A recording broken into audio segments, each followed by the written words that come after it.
Ya. Baik, selamat sore Pak Wahyu. Selamat berjumpa kembali dengan Forex IMF Webinar. Ada pertanyaan dari Pak Wahyu, waktu efektif untuk trading sesi Asia ya. Jadi begini Pak, biasanya sesi Asia itu pagi, di Indonesianya pagi ya. Subuh. Anggaplah dari jam 5 sampai jam 1 siang. Tadi saya katakan jam 6 pagi sampai jam 1 siang. WIB ya. Jadi efektif waktu bergerak itu pukul 5 sampai jam 1 siang Pak. Tetapi kita mesti ketahui bahwasanya untuk menganalisa harga paling tidak kita sejam sebelum atau sebelum pembukaan pasar. Sejam sebelum pembukaan pasar. Ini dapat kita lihat, mungkin kalau Bapak Ibu sekalian pernah menggunakan Forex Factory, di sini dapat kita pastikan, Mbak. Ya, dapat kita pastikan jamnya.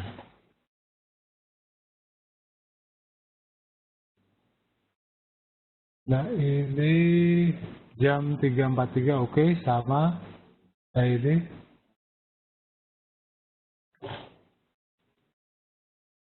oke, ini Pak. Ini Sydney itu dari pukul 5 AM, ini udah WIB ya. Udah WIB 5 pagi sampai pukul 2. Ya. 5 pagi sampai pukul 2 siang waktu Indonesia bagian barat. Ini sekarang yang lagi berjalan market Tokyo sama Eropa. Tokyo sebentar lagi tutup pukul 4. Kurang lebih melihatnya dari situ Pak, lebih gampang.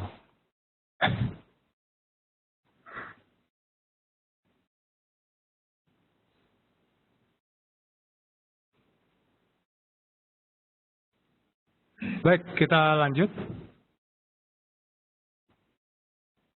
Nah, ini faktor-faktor penting dalam penyusunan sistem trading. Ya, faktor-faktor penting dalam penyusunan sistem trading. Menurut John J. Murphy, ya,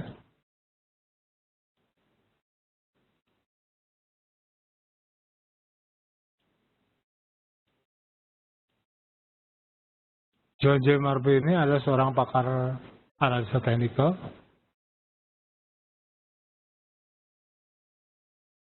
Ini kalau Bapak Ibu tahu bukunya itu, dia telah menulis buku analisa teknikal, ya, analisa teknikal,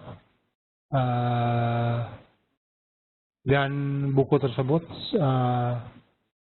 dipakai sebagai dasar penyusunan atau penggunaan analisa teknikal di seluruh dunia ya, buku John J. Murphy. Jadi ada 3 faktor penting dalam penyusunan sistem trading. Ya.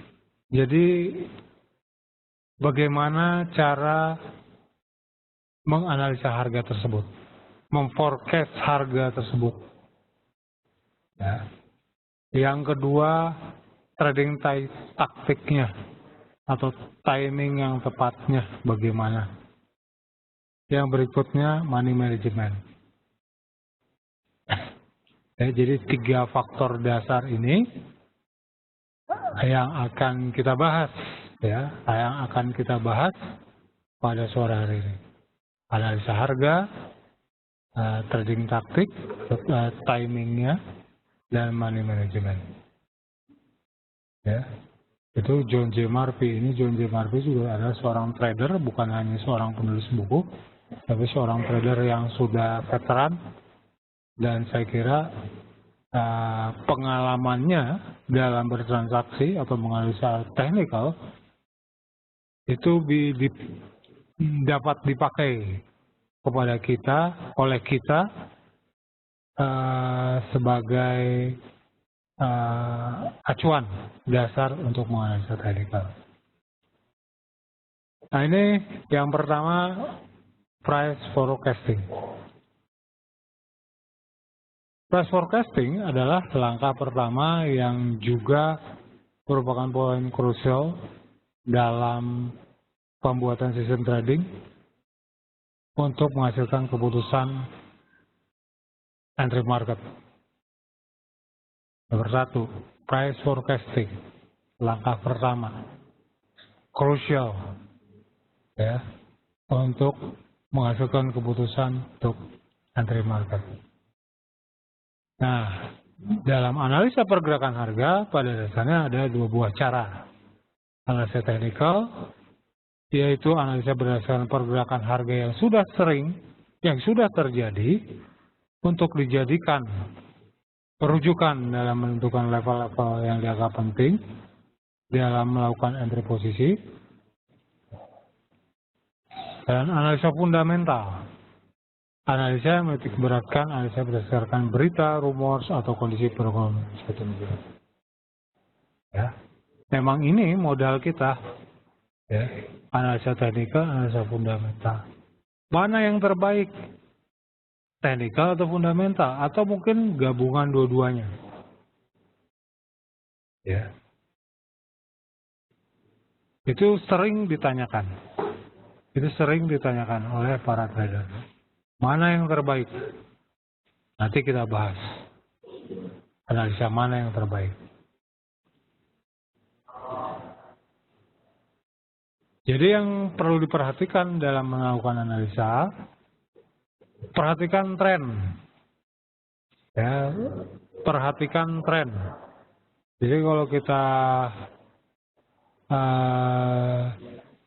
lihat harga, ya, tren yang sedang berjalan itu apa?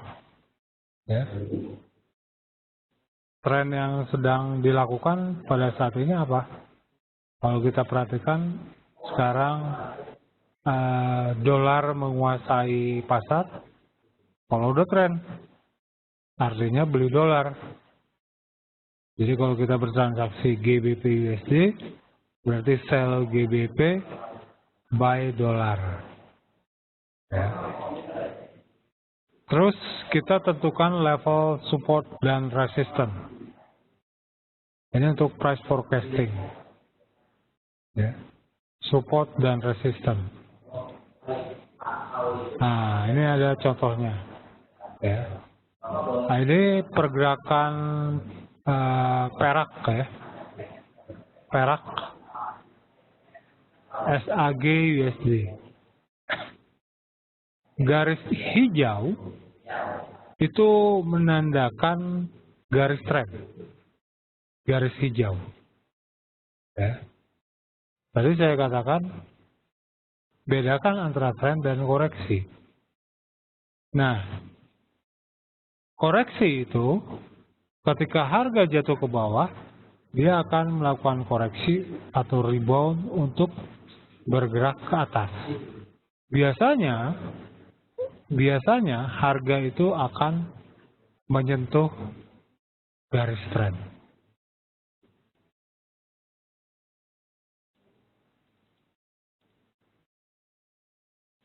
Ya.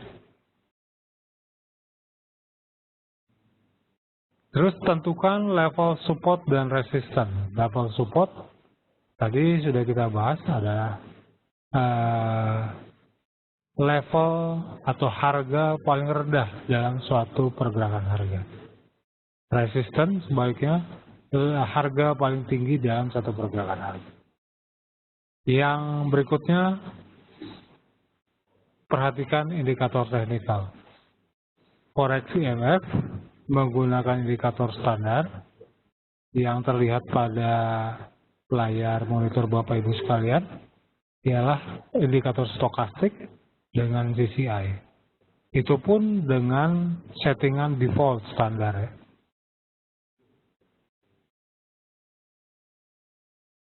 Lah, ada pertanyaan dari Pak Abdul Rosid. Bagaimana kita melihat pasar itu terkoreksi atau tidak, Pak? Ya. Oke, ini pertanyaan bagus ya Pak Abdul Rosid. Jika kita kembali lagi melihat ke gambar, ya, ketika harga itu bergerak atau menyentuh level support, perhatikan ya, level support. Jadi support yang paling kiri ini ya, support yang paling kiri, ya, itu menjadi penanda kita bahwasanya itulah harga terendah, ya, itulah harga terendah. Dan ketika harga bergerak ke atas, ya, jatuh lagi, biasanya harga itu apa namanya, menguji, ya, menguji pergerakan harga. Jadi kalau saya kasih whiteboard ya,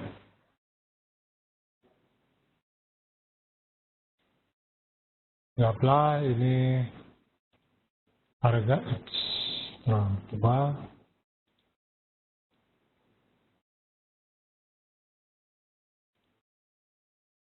ID, terus saya ganti dulu warnanya biru saja. Jadi harga jatuh ke bawah, ya, terus bergerak ke atas. Nah, pertanyaan Pak Abdul Rosid tadi, ya, ketika harga Bajen coba lagi menguji, ya, coba lagi menguji area support ini penanda kita Pak Bapak Ibu sekalian ya, ini penanda kita bahwasanya harga akan menguji, gitu ya, bahwasanya harga akan mencoba untuk menembus kembali level ini, ya. Jadi ketika harga ini berada di level support ini menjadi pertanyaan kita. Ke atas atau ke bawah? Ya, ke atas atau ke bawah?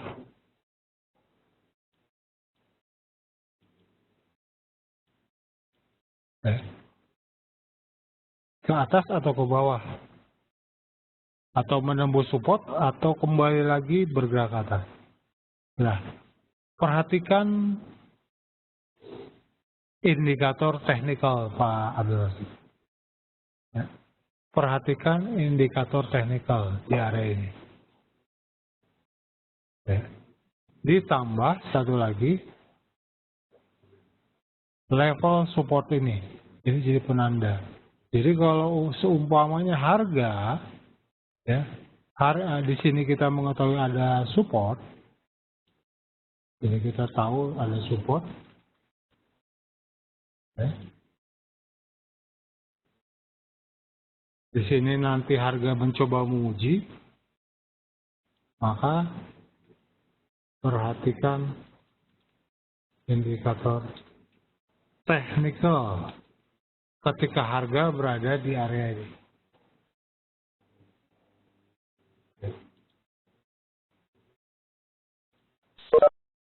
Ketika harga berada di area ini. Ini. Apalagi kalau harga tidak berhasil menembus level support ini, ditambah indikator teknikal seperti contoh stokastik yang berada dalam kondisi jenuh jual, maka ada kemungkinan harga bergerak ke atas.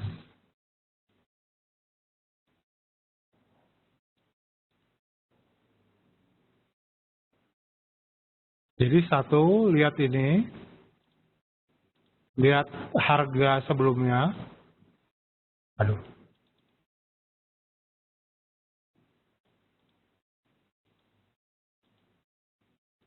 Ya, lihat harga sebelumnya. Aduh, salah. Saya ulangi, saya buat lagi.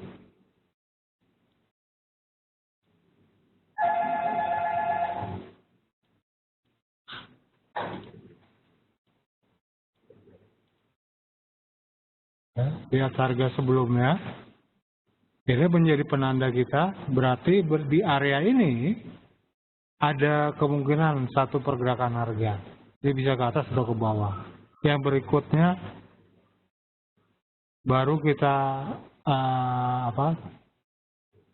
lihat indikator teknikal. Kurang lebih seperti demikian. Mungkin ada pertanyaan lagi Pak Abdul Rosid? Pak Wahyu atau Bapak Ibu Pak Abdul Rosid juga, kalau setelah mengetikkan pertanyaan di chat log, itu kalau bisa nanti kirimnya ke everyone, Pak. Nggak usah privately, everyone saja, klik. Nggak jadi masalah, Pak. Jadi teman-teman yang lain juga bisa membaca pertanyaan tersebut.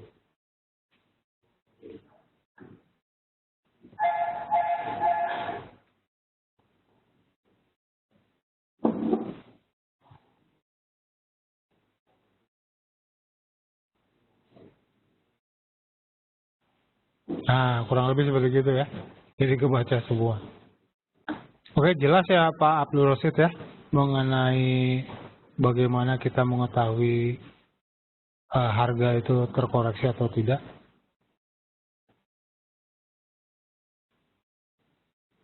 Pak Abel, ada pertanyaan. Pak, anggapan yang benar yang mana Pak? Support resistance semakin sering diuji semakin kuat atau semakin lemah?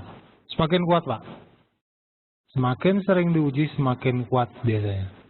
Tetapi itu juga bukan harga mati. Artinya kalau sudah sering diuji nggak bisa ditembus lagi. Tidak. Jadi contoh ya. Double top. Mungkin kita sering dengar istilah double top. Jadi kan ceritanya mencoba menguji, ya, mencoba menguji area resisten. Masih belum puas, nanti harga bisa menembus sebelum akhirnya jatuh ke bawah. Triple top. Triple top. Double top, triple top, ya. Tapi bisa juga bergerak ke atas atau menembus area resisten ini dengan memperhatikan indikator teknikal tadi. Jadi dikombinasikan. Lihat harga dari histori sebelumnya, apakah di area ini ada pergerakan harga atau ada sejarah. Ya. Kalau tidak ada, ya, baru perhatikan indikator teknikal. Kurang lebih seperti demikian.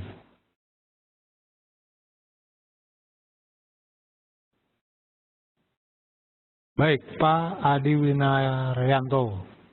Menentukan harga tertinggi atau terendah, apakah disesuaikan dengan time frame yang digunakan, Pak? Yang pasti, Pak, ya, semakin besar time frame yang kita gunakan, semakin valid, semakin mendekati. Semakin kecil, semakin bias. Jadi itu nomor satu. Yang kedua, menentukan harga tertinggi atau terendah disesuaikan dengan time frame. Biasanya kalau kita perhatikan, ini anggaplah pergerakan harga ini di time frame 1 jam. Kita memiliki harga area support ini ya, area support ini. Jika kita perkecil ke 30 menit, area supportnya tetap di area sini kan. Kita perkecil lagi di 15 menit, area supportnya tetap di sini. perkecil lagi 5 menit, area supportnya tetap di sini. Ya. Jadi kalau pertanyaannya disesuaikan time frame, saya kira semakin tinggi semakin valid, atau semakin besar time frame yang digunakan semakin valid. Kurang lebih demikian Pak Adi Winaryanto.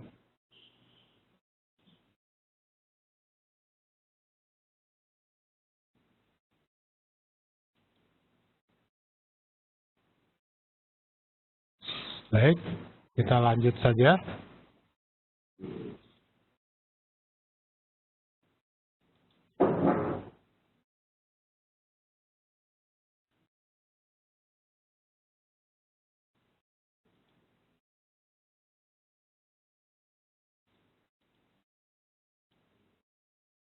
Jadi itu ya, cara memperkirakan harga.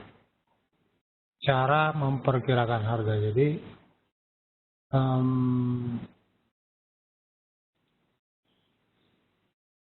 paling tidak kita bisa mengetahui atau membedakan antara tren dan koreksi. Terus menentukan level support resistance itu dilihat dari histori sebelumnya. Jadi lihat ke kiri, gitu ya, jangan yang ke kanan. Terus berikutnya perhatikan indikator teknikal. Yang berikutnya, trading taktik atau timingnya yang tepat. Ya, langkah kedua dalam penyusunan sistem trading adalah waktu yang merupakan jawaban lebih spesifik mengenai entry atau exit point. Waktu juga merupakan salah satu hal yang krusial. Ya. Karena dengan persyaratan margin yang rendah yang dihasilkan oleh leverage yang tinggi tidak menyediakan banyak kesempatan bagi trader untuk melakukan kesalahan. Artinya kalau kita sudah buka posisi, itu kalau bisa benar kurang lebih seperti itu. Kalau masih salah, berarti harus ada yang diperbaiki. Apa yang diperbaiki? Nah, mungkin analisanya.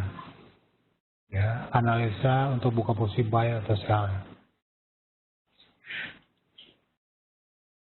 Bahkan seorang trader fundamentalis sekalipun guna mempergunakan faktor kesalahan tetap saja harus menggunakan tool teknikal untuk menentukan kapan waktu terbaik dan menentukan level entry dan exit. Jadi maksudnya analisa teknikal biar bagaimana adalah modal dasar ya. Biar bagaimanapun adalah modal dasar bagi kita seorang trader untuk bisa mengatur waktu kapan yang tepat untuk buka posisi buy atau sell-nya. Tadi kalau saya sekilas sudah bagikan, kalau mau trading Aussie dollar US dollar, ya kalau bisa tradingnya pada jam pagi atau subuh di waktu Indonesia bagian barat ya. Jadi paling tidak kita terbantu oleh aktivitas jual beli mata uang yang dilakukan di negara tersebut. Jangan kita jadi salah kaprah gitu. Sehingga paling tidak kita bisa memperkecil faktor kesalahan yang mungkin terjadi. Jadi kita harus tepat untuk menggunakannya. Kalau trading port selling USD berarti pada jam 2 siang ya atau jam 1 siang kita sudah waktu Indonesia bagian barat ya, kita sudah siap atau mulai menganalisa pergerakan harga atau mulai berada di depan monitor untuk melihat pergerakan harga selanjutnya untuk pound sterling USD dan euro USD.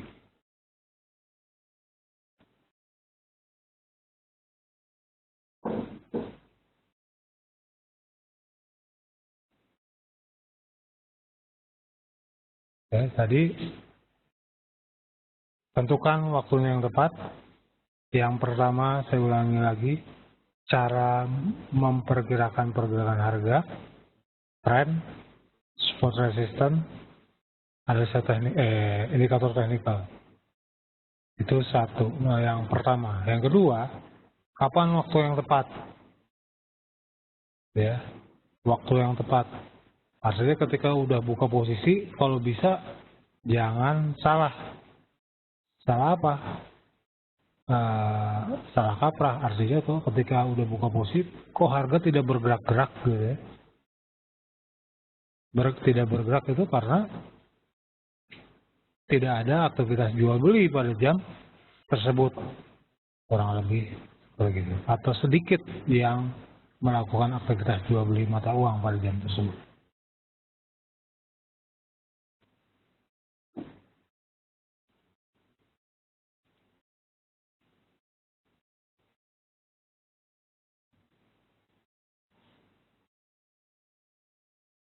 Nah, jadi kalau kita perhatikan ya,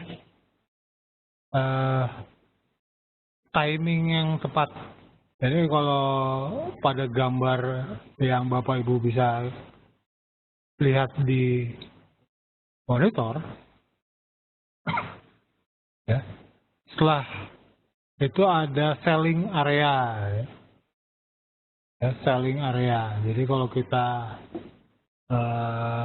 sering atau pernah baca, area resisten adalah satu area untuk membuka posisi sell. Secara sederhana kurang lebih gitu kan. Tapi dasarnya apa? Kita membuka posisi sell pada area resisten. Dasarnya ya seperti yang terlihat pada gambar. Ya. Satu, harga tertahan di area resisten, ya, atau menguji area resisten tersebut. Kedua, indikator technical memberikan informasi bahwa, ya, ini kebetulan yang di sini yang forex IMF gunakan adalah stokastik dan CCI. Dan informasi tersebut atau indikator teknikal tersebut memberikan informasi pada area resisten harga berada dalam kondisi jenuh beli. Itu terlihat pada indikator stokastik dan CCI. Jadi timing yang tepat. Kalau sudah buka posisi, ya baik kita buka posisi sell pada area tersebut, tinggal jangan lupa pasang stop lossnya dan take profitnya, dan kita tunggu pergerakan harga. Ini kadang-kadang ke target yang kita inginkan itu membutuhkan waktu ya. Target 50 poin itu bisa, kalau memang tepat pada waktunya, bisa 15 menit. Itu biasanya ditambah oleh data-data ekonomi, data-data fundamental. Kalau harga tidak bergerak atau bergerak perlahan, tetapi sesuai dengan tren, bisa sampai 3-4 jam. Kurang lebih seperti ini.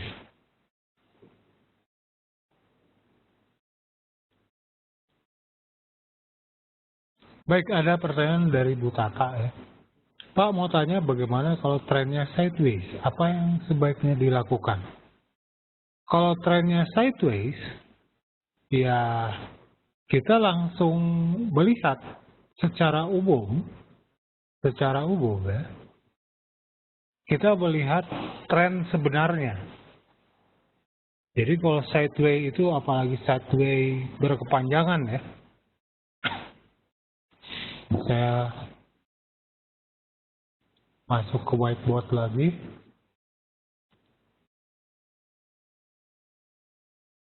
Nah ini, ya, anggaplah ini harga jatuh ya. Terus sideway.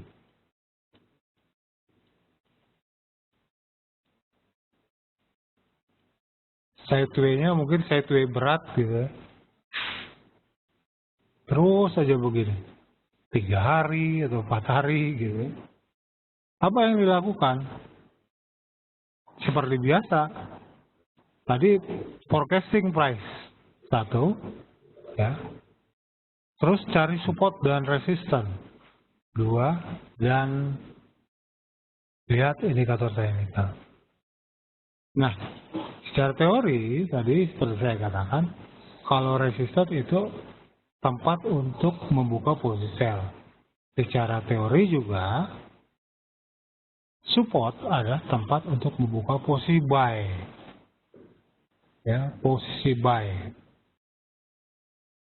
Jadi kalau harga sudah jatuh ke bawah dan tertahan, ini biasanya ada kemungkinan harga akan bergerak ke atas. Nah, ini kita sudah bisa memperkirakan atau memforecast pergerakan harga. Nah, waktunya kapan? Nah, ini waktunya tinggal kita tarik seperti begini saja. Jadi kalau harga telah menembus resistance, baru bisa kita katakan harga benar-benar resmi bergerak ke atas. Selama harga masih bermain di dalam area sideway ini, ya masih sideway. Belum bisa kita katakan akan bergerak ke atas. Kapan itu bergerak ke atas? Ketika area resisten dari harga atau pergerakan harga yang lagi sideway ini ditembus, baru bisa kita katakan harga bergerak ke atas dan membuka peluang kita open posisi buy. Demikian juga sebaliknya, ternyata kalau harga atau supportnya ditembus, berarti harga bergerak ke bawah.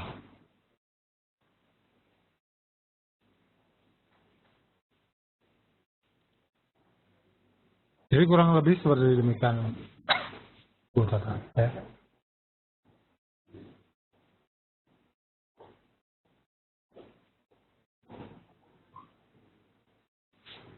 Kadang-kadang yang menjadi musuh kita itu sebenarnya bukan harga sideway atau trending. Yang menjadi musuh kita waktu, gitu ya. Waktu untuk mendapatkan sinyal. Sejam, 2 jam, 3 jam. Akhirnya nggak tahan.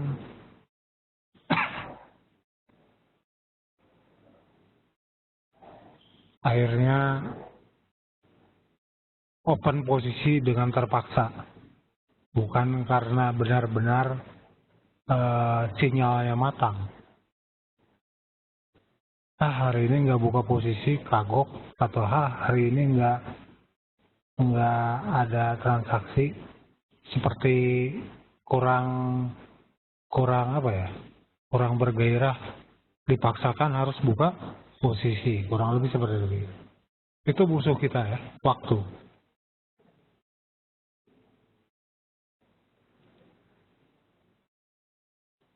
Baik, saya lanjut lagi. Baik, sama-sama. Terima kasih, Bu Tata.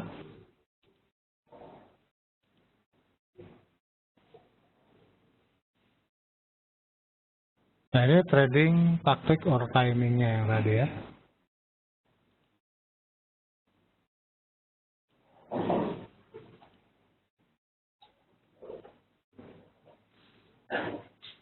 Satu lagi, money management. Ini modal dasar. Ya, modal dasar kita untuk bertransaksi. Jadi jangan anggap sepele. Kenapa? Karena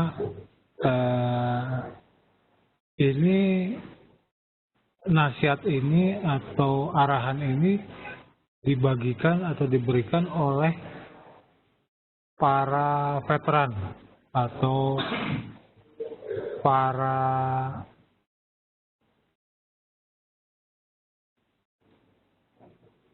pelaku pasar yang sudah berpengalaman dengan jam trading yang cukup tinggi. Money management.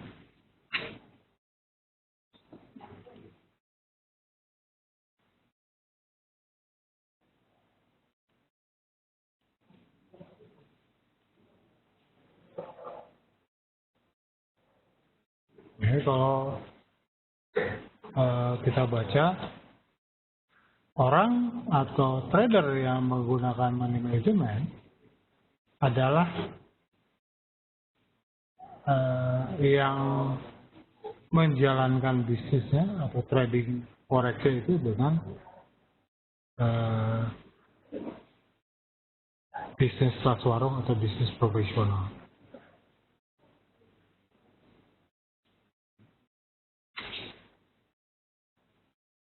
Nah, faktor-faktor penting dari money management antara lain adalah margin awal, initial marginnya, besaran resiko per transaksi.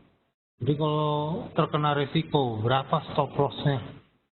Kita harus sudah menentukan. Ya. Saya juga sering kena stop loss trading ya. Tapi akhir bulan ada aja sih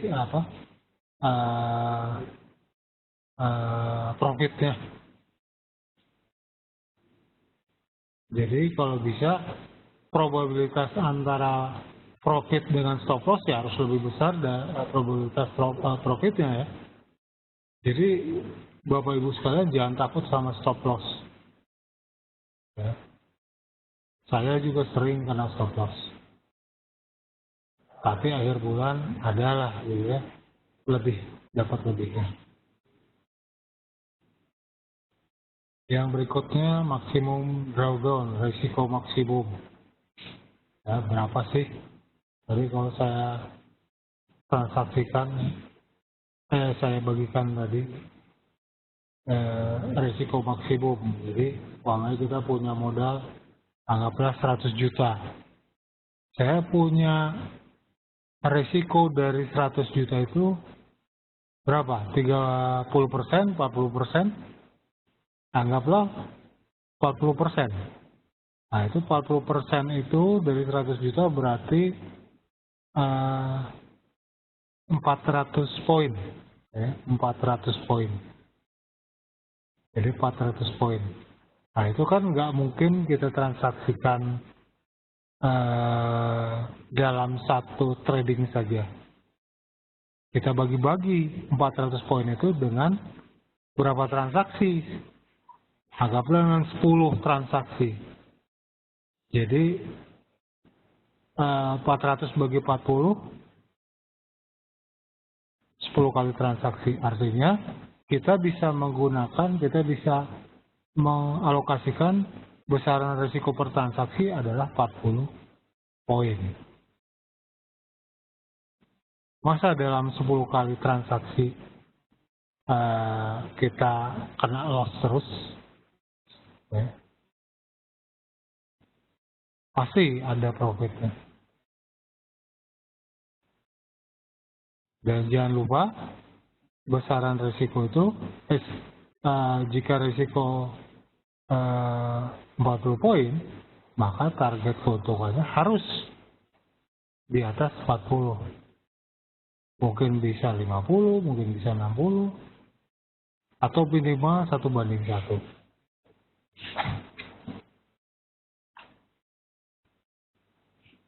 Risk reward to ratio. Itu yang saya bilang, 1:1, 1:2, 1:3. Ya. Artinya resikonya berapa? Resiko 40 poin. Ya, $400. Berarti target profitnya $500 atau $600. Berarti itu kurang lebih anggaplah 1,5 rasionya. Jadi 1:1,5. Kita harus memiliki, ya. Kita harus punya dan pergunakan anggaran risiko tersebut.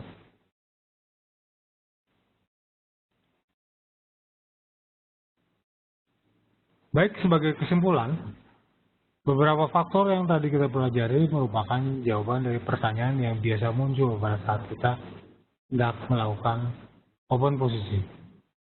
Price forecasting menjawab mengenai posisi apa yang harus kita ambil dan di mana letak posisi ideal untuk open posisi.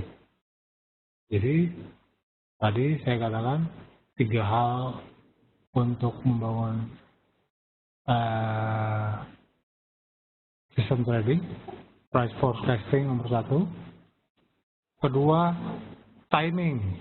Timing menjawab mengenai kapan waktu yang tepat dalam melakukan entry. Ya. Waktunya, kalau trading Aussie dolar lebih baik pagi. Tetapi kasusnya, kalau seperti saya kerja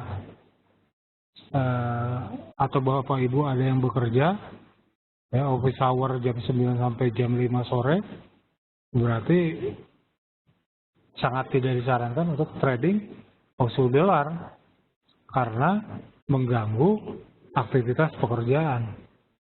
Karena umpamanya anggaplah kita bangun jam berapa? Jam 5, jam setengah 6 pagi, ya. Sedangkan kita harus berangkat ke kantor jam 8 atau kita harus berangkat ke tempat kuliah jam 7, jam 8, sudah pasti sangat terburu-buru bagi kita untuk menganalisa pergerakan harga dari pukul 5 sampai pukul 7 pagi. Ya. Tidak santai, kurang lebih seperti itu. Dan yang terakhir, money management menjawab berapa banyak alokasi dana yang dibutuhkan, besaran risiko yang harus diderita, dan berapa besar potensi keuntungan yang ada. Baik, itu saja mungkin. Kalau ada pertanyaan satu dan lain hal, saya persilakan kepada Bapak Ibu yang hendak atau mau bertanya.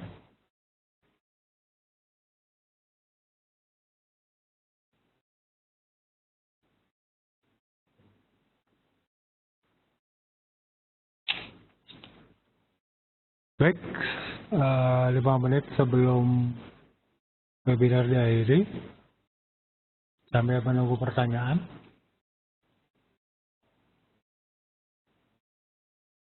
Saya informasikan kalau Bapak Ibu hendak menggunakan mencoba bertransaksi, saya sarankan menggunakan demo account terlebih dahulu. Jadi kalau Bapak Ibu baru pertama trading, Bapak Ibu bisa menggunakan demo account, ya. Jadi linknya ada di sini, ya. Kalau Bapak Ibu lihat di monitor, itu ada opendemo.foreximf.com. Jadi Bapak Ibu isi saja di situ, ya. Boleh open demo ini.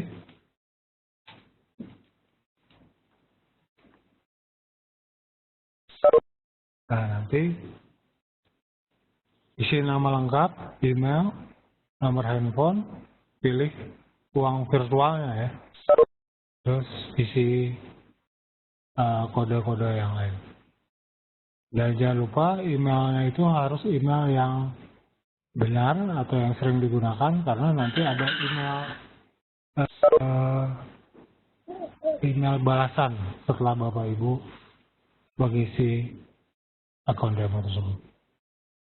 Dan Forex IMF itu mempunyai 2 produk untuk bertransaksi, yaitu yang pertama regular account, itu minimal deposit 50 juta. Itu minimal transaksi 1 lot, ya, 1. Yang kedua, partial account, itu minimal deposit 2,5 juta rupiah, ya, dengan minimal transaksi 0,1 lot. Dan saya informasikan juga bahwa jika Bapak Ibu hendak melihat webinar atau ketinggalan tidak mengikuti webinar, Bapak Ibu bisa menggunakan YouTube, YouTube. Nanti Bapak Ibu setelah ketik YouTube, ketik saja kata kuncinya Forex INF.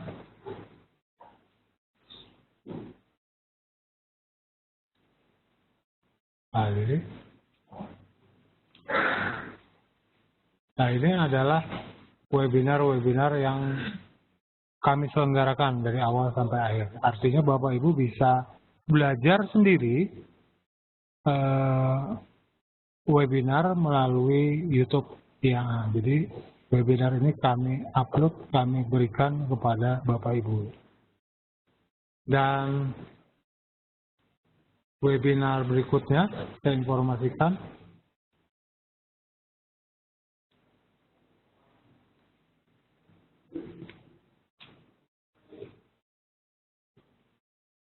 pada hari minggu depan ya. Harinya itu tanggal 20 Januari ya, kabar sepekan. Jadi Bapak Ibu bisa join webinar ini seperti biasa dari pukul 4:30 hingga pukul 5:30. Baik, itu saja mungkin. Terima kasih atas kehadiran Bapak Ibu sekalian. Apa yang kami bagikan semoga bermanfaat pada kita semua. Terima kasih Pak Anton, Pak Dedi, Pak Saroni, Bu Tata, Pak Wahyu, Pak Abdul Rosid, Pak Abel. Terima kasih, selamat sore, sampai berjumpa minggu depan.